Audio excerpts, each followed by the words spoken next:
All right, what's up, guys? Today I'm breaking down trend lines. Trend lines are very similar to support and resistance levels, except they're, of course, diagonal, opposed to being horizontal. And similar to them, we want them to have three bounces. Trend lines are basically just tools used for technical analysis to predict where the movement's going to happen, where it's going to bounce off of, where it's going to reverse, and are great when used in conjunction with other things such as indicators, price levels, fundamentals, or whatever. You shouldn't solely just trade off trend lines. But let's jump right in on how to actually draw them and how to identify them. Now, of course, as I just said, we want to have at least three bounces for it to be considered a trend line, right? So I'm going to start down here because I already know where this begins, but essentially you just want to kind of get your trend line tool. And if you don't know how, you can actually click your middle mouse button, or you can go up here, go to drawings, but it's way easier using your middle mouse button. Click that, hit the trend line tool right here, and you can just click and then it'll form and you can start dragging to where you want it to be. So you kind of want to use that to find the basis. Of course, you can mentally see where a trend line is happening and you'll get the hang of it eventually. But you can see there's obviously a trend line going this way. It's not super steep, but there's certainly one. And I'm going to draw it back here at the very bottom where this wick is sticking out. So we're going to get this. We're going to try to have it touch as much of the price action as possible. Remember, it's never going to be perfect. Same with your support and resistance lines are never perfect, but you want to capture the most moves you can. So this right here is being a little bit generous. So I'm going to go up to this point right here. And in order to capture this bounce here, and even the rest of these candlesticks, I'm actually going to draw this as a channel a little bit. I'm going to click redraw as channel. I'm going to move it up just a tiny bit, just so I can capture more movement. So now as you can see, I captured this right here, and then this move right here. This way it just kind of indicates that next time I'm trading this play, perhaps, I'll know it's either going to reverse at this top trend line, the middle of it, or the bottom trend line, perhaps. So that's how you would typically draw it. And of course, like I said, the more you play these type of plays and the more you get used to drawing technical analysis and charting, you'll be way easier to spot trend lines. And if we take a look at it, you can see that every time you would have entered at least somewhat near the trend line area, you would have profited, right? So it bounced here, and then it looks like it also bounced here.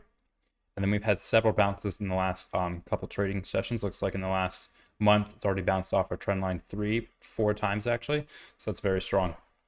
All right, so for another example, we're looking at Ironwood Pharmaceuticals, IRWD. This is a bit more of a steeper trend line, and we're not going to be able to capture all the movement here as it goes up a little bit too steep in the recent price action. But we're going to start down here at this bottom of the wick where the lowest is. As we can see, a trend begins forming here. As you can see, there's clearly a reversal right here where it dipped and then started going up and making higher highs.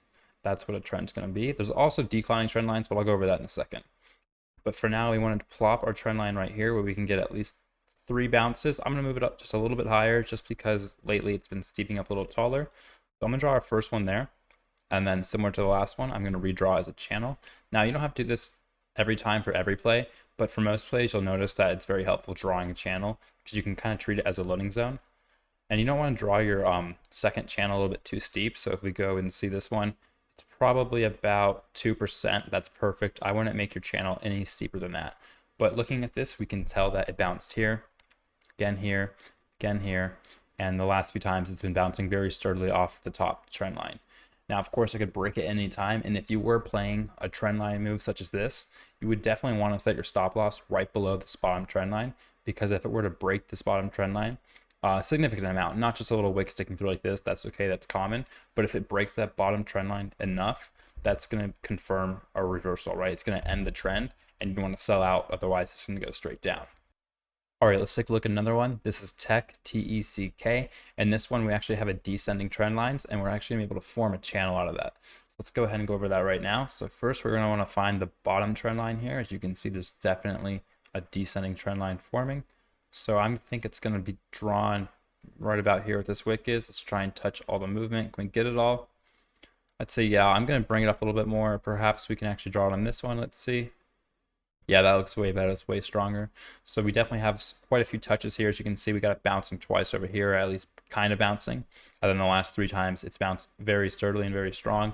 It's immediately hit that and went right back up. That's exactly what we like to see. And then there's, of course, another descending trend line up top, or a resistance trend line. So we're going to draw that up here at this top wick. I think this would be a good place to draw it. Looks like this one's not going to be super perfect. I think that one's good for me. Of course, you probably could draw it a little bit differently. Perhaps you want to be a little bit more conservative with it and go a little bit shorter. That would work too. You could draw this one as a channel as well, maybe to kind of conserve your profits, give yourself better movement. But I'm going to leave mine as it is right now. And as you see, you could basically trade it as is, even though I don't recommend just trade solely off trend lines. But essentially, if you were to buy in when it first touched that trend line, it immediately bounced, happened several times, and you would have made the move completely. And recently, it actually totally broke out of this channel and ended up running about 20% past. But yeah, just a super simple breakdown on trend lines. Hope it was of help.